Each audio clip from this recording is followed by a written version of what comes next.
This is kind of a final video that I wanted to make on Grinch Simulator, on tactics and things such as before the tournament starts, because if you don't know, there was a tournament that was announced, which is going to be Grinch Simulator. And there's been, an increase of players interested in Grinch Simulator, obviously because of the tournament. And my past two videos, they weren't really clear on the path you need to take and the strategies. It was kind of messy. It was a 19-minute long video. Now, even though I know a lot of people appreciate that and would go through the whole video, this will be shorter, it will be clearer, and most importantly, it will be, I think, more helpful than my video last year, simply because if you go in here, or maybe not in there, let me see where I can see my global stats. Okay, so my tournament stats are non-existent. But if I go here, yeah, I've kind of been playing this, right? Let me just show you my lifetime wins. So as you can see, I'm number 13 currently with 1,835 wins. Now, I started this season at 800 wins less, and it's the 9th of December. I plan on grinding until 1,900 wins, 1,900 something today. So this would basically mean that I did like 100 wins per day during the month of December, even though I started, playing in November when it was released, as soon as it was released. So yeah, there you go. So this is just showing that, I know what I'm talking about, and I got like 900 wins in 9 days, and so hopefully these strategies could help you during the tournament, and they could help you overall if you're interested in Grinch Simulator or other simulators as well. Now, before I start with the game itself, because I'll be playing a game, kind of showing you around and showing you how I play every single game. Before I start that, I just want to preface a few things. First of all, the path that I'm going to be showing you is a path that I do every time, but it doesn't mean that you have to take that path every single time. The most important thing here is to adapt. So to adapt to how the game is going, basically. So if there's a lot of people that go down your exact same path, then obviously it would be dumb to stay on the same path. And if there's a lot of people that go down another path, then that's great. But what I'm trying to say is there's a lot of possibilities, especially in a tournament where every game counts. You really have to focus and you really have to adapt. So the most important thing is learning the whole map, where each gift is, where each white dot on the map is, where each house is, what layout is good, what layout is bad, because that's something that I talked about in my last video. Each house has two layouts, and usually a certain layout has a better gift spawn rate than another layout. So I know it can sound a bit complex, but trust me, when you play as much as I do, at the end of the day, it's just very simple. And so, yeah. Now, one last thing before I get into a game and show you. There's a strategy if you want to grind wins, which is much better than waiting for the whole game. Basically, if you have enough gifts at the 1 minute mark, so at the 1 minute left mark in the game, if you have enough gifts where if you think that if you leave the game, you're still going to be first, then when the timer goes down to 1 minute left on the clock, you can leave the game and join a new game, and your previous game will still count as a win. So it's still going to count as a win. So basically you can spare 1 minute of your time and just immediately go in another queue, and this is going to basically make you win many more games than you would usually if you stay in every single game, obviously. Now, if you have a lot of gifts in one game, for example, if you have 90 you know, something gifts and there's like 30 seconds left or whatever, and you didn't want to leave, right, then obviously stay until the end, try to get as many gifts as possible. The current world record is set by lnua, who is number 2 now. I think 7HU passed her, and that is 119 gifts in one game. My personal record is 111, that was last year, but I don't have a screenshot. The one I do have a screenshot of is 108 gifts. So yeah, overall, let me just get into a game and kind of finally show you how I play it. So the first thing is you want to have /who, automatic /who enabled. Now I don't have to have any sort of Liliths or whatever enabled because I know how to spot when someone is nicked. If you see any huge sweats, you want to leave, but it looks like I don't have any huge sweats. Now the first house I go into is here, usually, because, and this is kind of what I call a pass-by house. So I don't really want to, you know, take all the gifts in this house and loot it completely. Now when you go here, you want to see this. In this layout, in the other house, is the good layout. There's another layout, which is the bad layout. And if you see like an orange floor, then you want to skip that other house. But since it's the good layout and looks like there's people who are in this house, you want to skip ahead immediately into this house. So then you're just going to loot the other house. So if there's an orange floor here, it's not beneficial for you to loot the house from inside, and you're just going to skip it and go to another house. So if I get less gifts than I usually do, then excuse me, because obviously I'm playing this just to kind of showcase to you guys. Now usually I'd go in this house, but as you can see, this orange kind of layout is the worst layout and it's already been looted. So why would I go here, right? So I just stay on the roofs immediately. Now look at the map. The map clearly shows that there's a lot of gifts here. So instead of going here, I'm going to go here, and first I'm going to loot a lot of gifts from the roofs. And you want to be quick, obviously, because you're not going to be the only one on the roof. As you can see, there's another player. Now I still have a lead. I have a smaller lead than I'd usually have. But that's obviously because I'm playing a bit slower. Now, right, let's just go here, and then I'll show you for this house another thing. So as you can see on the map, seems like there's no gift on the roof here, which means that there is gifts inside of the house. So you're going to just drop in from the chimney where I dropped, or you can go in through this window over here, right? Just loot this house. Right, and then for this house, so, you know, this house, it really isn't part of any sort of paths that I have or anything. This is just a house that, you know, if there's gifts in there, I'm going to obviously try and loot them.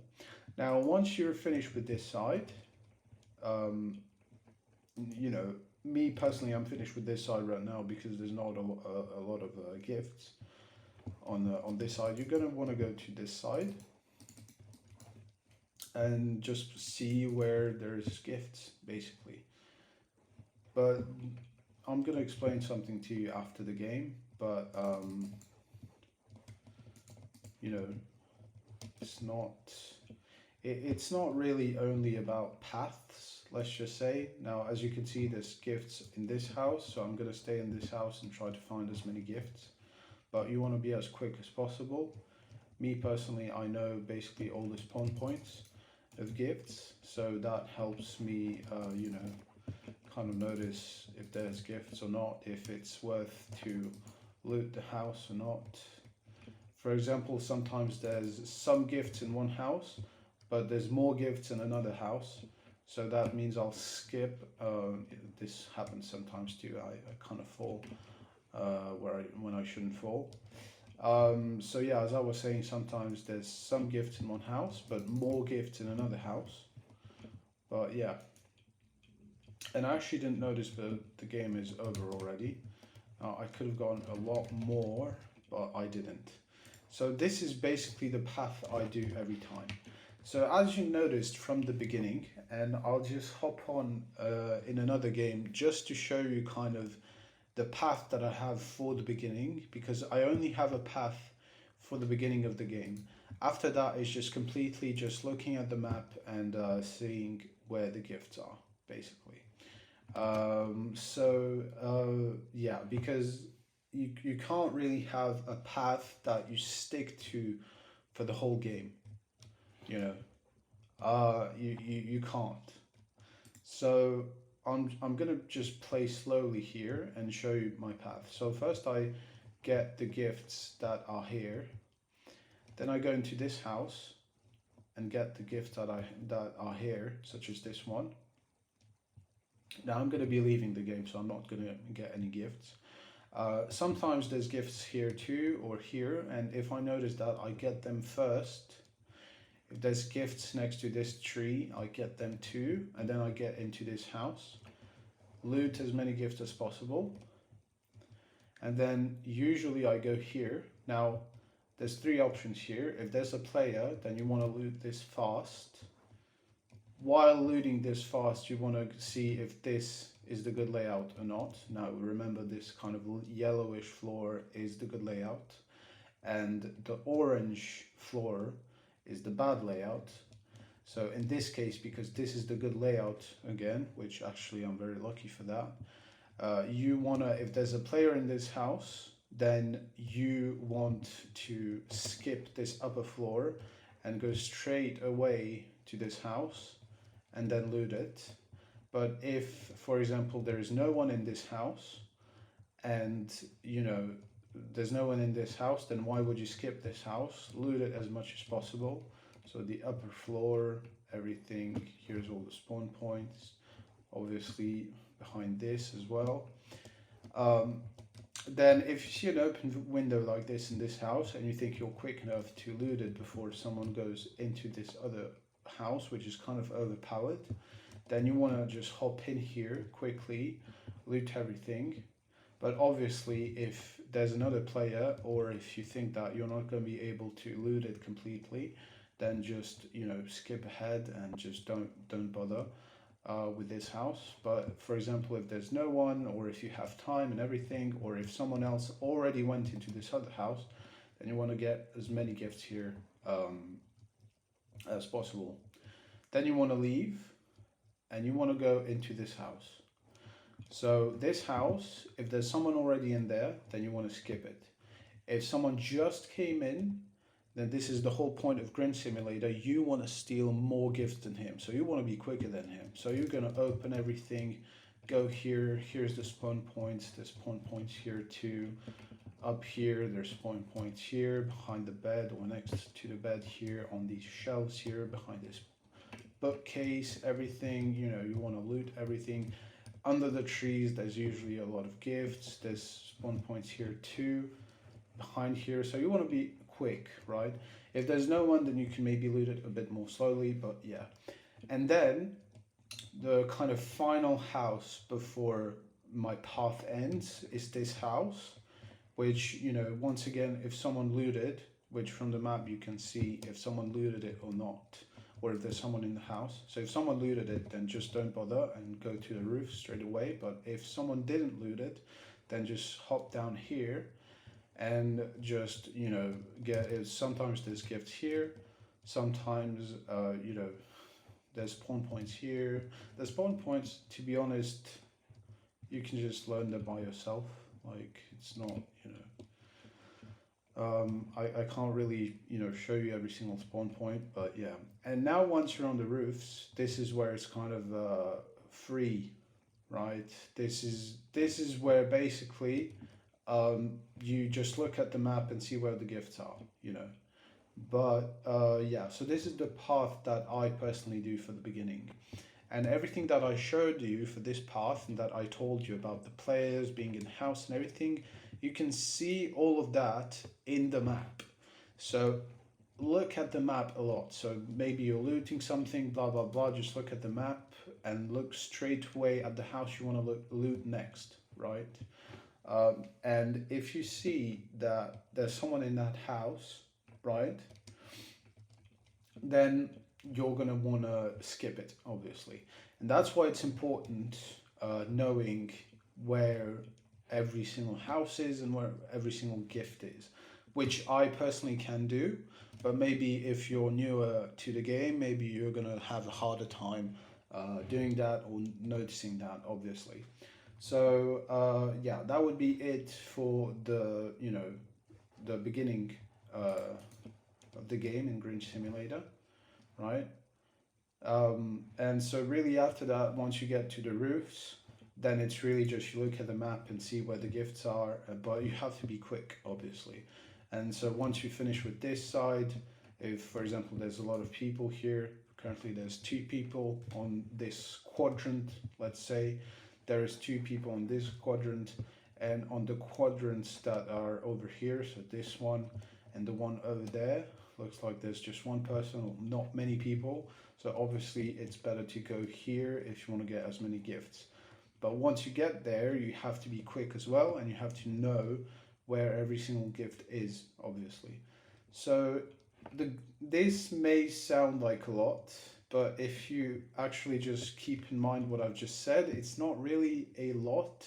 It's not really like a lesson where you have some specific things that you have to remember. It's just something that when you play the game a lot, you just learn by yourself. So that you have to be quick, that you skip houses if someone's there already, that you have to look at the map a lot, that you know where every single white dot is. Sometimes the map is buggy, so if a white dot is on the right, the gift is actually on the other side of the map. Things like that. If you see a sweat in the queue, then leave the queue or sneak to them, letting them know that you're good at the game and that you want to have this queue. So then it depends on the person, obviously. There's sweats that are nicer and that are gonna let you have the queue. There are sweats that just completely ignore you, and then there's sweats like 7HU, which tell you I am 7HU, so I will have this queue, because their ego is massive. Now, if you don't know who 7HU is, he's the current #1 player in Grinch Simulator. So yeah, but his ego is kind of big. But anyway, that doesn't really matter. So yeah, there's a lot of things to learn, but they all just go by themselves, basically. Anyhow, I hope this video is better than the other 2 I made last year, especially because this tactic has just, enabled me to get as many wins as I got now.